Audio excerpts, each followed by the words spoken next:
እንግዲህ የመጀመሪያው የማነሳላችሁ ጉዳይ የሚሆነው የብራድሊ ባርኮላና የፒኤስጂ ውዝግብ ነው ማለት ነው። ብራድሊ ባርኮላ በፒኤስጂ ያለውን ኮንትራት ለማራዘም ፈቃደኛ አለመሆኑን በይፋ ለክለቡ ማሳወቁን ለኢኪፕ ነው ዛሬ ይዞ የወጣው መረጃውን ማለት ነው። ባርኮላ በእርግጥ ስቲል አሁንም በኮንትራቱ ላይ 2 ዓመት የሚቀረው ቢሆንም ፒኤስጂዎች ያቀረቡለትን የኮንትራት ኤክስቴንሽን ወይንም ኮንትራት ማራዘሚያ ለመፈረም ፈቃደኛ አለመሆኑ ተገልጿል ማለት ነው። ልጁ በቂ የመጫወቻ እድል አላገኘውም ብሎ እንደሚያምን ነው እየተነገረ የሚገኘው። ይሄ እንግዲህ ባርኮላ ኮንትራት አልፈረመም ማለቱ ጊዜው በሄደ ቁጥር ፒኤስጂ በርካሽ ዋጋ እንዲሸጠው የሚያስገድደው ነው። ልጁ የመጨረሻው ዓመት ላይ ከገባ በኋላ ደግሞ በራሱ የመደራደር እድል ስለሚጨምርለት ማለት ነው። እዚህ ፒኤስጂዎች አሁን ይሸጡታል ተብሎ እየተጠበቀ ነው የሚገኘው። ለዚህ ደግሞ ዋነኛ ገበያ ላይ ያሉት ገዢዎች አርሰናልና ሊቨርፑል ናቸው ሲል ነው ለኢኪፕ የገለጸው።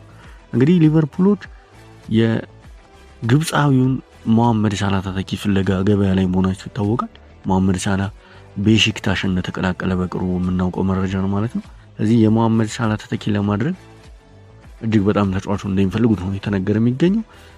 ከዚህ በተጨማሪ አርሰናሎች ደግሞ በማጥቃታቸው ላይ ያለውን ፍጥነት ለመጨመር ይህንን ተጫዋች ለማስፈረም እንደሚፈልጉ ነው የተነገረ ያለው። ነገር ግን ሁለቱ ብቻ ሳይሆኑ የዚህ ተጫዋች ፈላጊዎች ባየር ሙኒክና ቼልሲም በተጨማሪ ተጫዋቹ ፈላጊዎች ናቸው ተብሏል። ነገር ግን ፒኤስጂ ተጫዋቹ ላይ የለጠፈበት ዋጋ እጅግ በጣም ከፍተኛ ነው። ፒኤስጂዎች 120 ሚሊዮን ፓውንድ ይዞ ያለመጣ ክለብ በራችን እንዳንኳኳ ብለዋል ማለት ነው። እንግዲህ ማን ያገኘዋል የሚለው ነገር በጉጉት የሚጠበቅ ነው። ሌላኛውና ሁለተኛው መረጃዬ የቶትናም አሰልጣኝ ሮቤርቶ ዲዘርቢ የሰጡትን አስተያየት የተመለከተ ነው ማለት ነው። ዲዘርቢ ትናንትና ከኦክላንድ ኤፍሲ ጋር ከነበራቸው ጨዋታ በኋላ ከጋዜጠኞች ጋር ባደረጉት ቆይታ እንግዲህ በዝውውር መስኮቱ ላይ ያለን ጉዳይ አላበቃም የሚል መልእክት አስተላልፈዋል ማለት ነው። ይህ ማለት ቶትናም አሁንም ከገበያው ላይ ሊገዛ ያሰባቸው ተጫዋቾች እንዳሉ የሚጠቁም መረጃ ሆኗል ማለት ነው። ቶትናም ስቲል እስካሁን ባለው የክረምቱ የዝውውር መስኮት እስከ 200 ሚሊዮን ፓውንድ ድረስ አውጥቷል።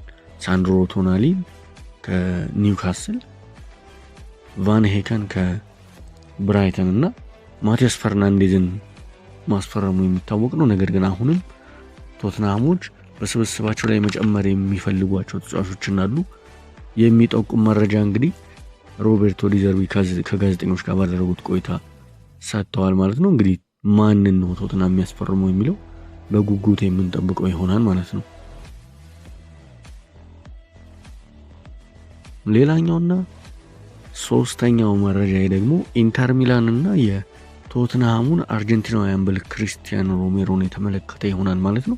ኢንተር ሚላኖች የቶትናሙን አምበል ወይም የመሃል ተከላካይ ክሪስቲያኖ ሮሜሮን ለማስፈረም ከፍተኛ ፍላጎት እያሳዩ መሆኑ ተገልጿል። በትናንትናው ዕለት የተጫዋቹ ወኪሎች በጣሊያን ሚላን ተገኝተው ከኢንተር ሚላን ኃላፊዎች ጋር ንግግር እንዳደረጉ ነው እየተነገረ የሚገኘው። እንግዲህ ኔራዙሪዎቹ የመጀመሪያ ዙር የውሰት ውል ጥያቄያቸውን ለማቅረብ በዝግጅት ላይ መሆናቸው የተነገረው። የመግዛት አማራጭ ያለው ውሰት ለመውሰድን ፍላጎቱ እንዳላቸው ነው እየተነገረ የሚገኘው። እንግዲህ ቶትናሞች ተጫዋቹን እስከ 50 ሚሊዮን ፓውንድ ድረስ ተመን አውጥተውለታል ነው እየተነገረ የሚገኘው። እንግዲህ ተጫዋቹ በቶትናም 156 ጨዋታዎች ላይ ተሰልፎ መጫወት ችሏል። ይህ እጅግ በጣም ትልቅ ቁጥር ነው። ከዚህ በተጨማሪ በ2021 ባሳኩት የአውሮፓ ሊግ ዋንጫም ላይ ትልቅ ጉልህ ሚና የተጫወተ ተጫዋች ነው። እንግዲህ ቶትናሞች እርሱን ለመተካት ቀደም ብለው ቫን ሄከን እና የሀገሩ ልጅ የሆነውን ማርኮስ ሴኔሲን ማምጣታቸው ይታወቃል። ስለዚህ ሁለቱ ስላሉ ምናልባት ቶትናሞች ሮሜሮን አሳልፈው ለኢንተር ሚላን ይሸጡ ይሆኑ የሚለው ሌላ ጥያቄ ነው። ነገር ግን ልጁ ከዚህ በፊት በጣሊያን ተጫውቶ የሚያውቅ መሆኑ ደግሞ በአታላንታ የምናውቀው ነውና ሮሜሮ፣ ስለዚህ ምናልባት ይሸጡ ሲሆኑ የሚለው ጥያቄ ይሆናል ማለት ነው። ሌላኛውና ዋና ርዕስ ብዬ ያዝኩት እንግዲህ የሳንቾ ከኳታር የቀረበለት የናዘዋውርህ ጥያቄ ነው። እንግዲህ ጀደን ሳንቾ በ2021 በ73 ሚሊዮን ፓውንድ ማንቸስተር ዩናይትድን ከተቀላቀለበት ጊዜ አንስቶ እጅግ በጣም ከፍተኛ የአቋም መዋዠቅና ራሱን ማግኘት አቅቶት በተለያዩ ክለቦች በውሰት ሲንከራተት የቆየ ተጫዋች ነው። ከማንቸስተር ዩናይትድ ከመጣ በኋላ በቦሩሲያ ዶርትሙንድ፣ በቼልሲ ኢቭን በአስቶን ቪላ በተለያዩ ጊዜያት በውሰት እየተሰጠ ተሞክሯል። ነገር ግን ራሱን ማግኘት ያልቻለ ተጫዋች ነው ጄደን ሳንቾ። አሁን ላይ በጁን ከማንቸስተር ዩናይትድ ጋር ያለው ውል መጠናቀቁን ተከትሎ ፍሪ ኤጀንት ወይንም ደግሞ ክለብ አልባ ሆኖ ቆይቷል። ይህንን እንደ አጋጣሚ የተመለከተው የኳታሩ ክለብ አልራያን ማለት የኳታር ትልቅ ክለብ ነው። የኳታር ሊግ ቻምፒዮን ናቸው። ይህንን ተጫዋች ለማስፈረም ለሳንቾ ወኪሎች ይህን አስፈረመ ጥያቄ ማቅረባቸው ተገልጿል ማለት ነው። እንግዲህ ሳንቾ ይህንን ጥያቄ ይቀበለዋል ወይንስ አይቀበሉም የሚለው በጉጉት የምንጠብቀው መረጃ ይሆናል ማለት ነው።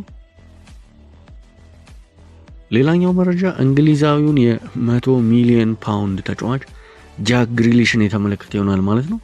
ጃክ ግሪሊሽ በማንቸስተር ሲቲ ቆይታ ካደረገ በኋላ ባለፈው በ2025-26 ሲዝን በኤቨርተን በውሰት ሰጥቶ ሲጫወት የነበረ መሆኑ ይታወቃል። ይህ ተጫዋች በ2024 በሲቲ በነበረው 24-25 ሲዝን ላይ እንግዲህ ለሲቲ 20 ጨዋታዎችን ተጫውቶ አንድ ግብና አንድ አሲስት ብቻ ነበር ማድረግ የቻለው። በዚህ ምክንያት ወደ ኤቨርተን ተልኮ በውሰቱ ሲጫወት ቆይቶ በዛም የተሻለ እንቅስቃሴ በማድረግ 2 ግብና 6 አሲስቶችን ማድረግ የቻለ ተጫዋች ነበር ግሪሊሽ። ነገር ግን ኋላ ላይ ባጋጠመው የውስጥ እግር ጉዳት ምክንያት ሙሉ ሲዝኑን ማገልገል አልቻለም። እንግዲህ ግሪሊሽ ብዙ ጊዜ የሚነሳው ከተደጋጋሚ ጉዳትና የፊትነስ ችግር ጋር ነው ግሪሊሽ የሚነሳበት ጥያቄ።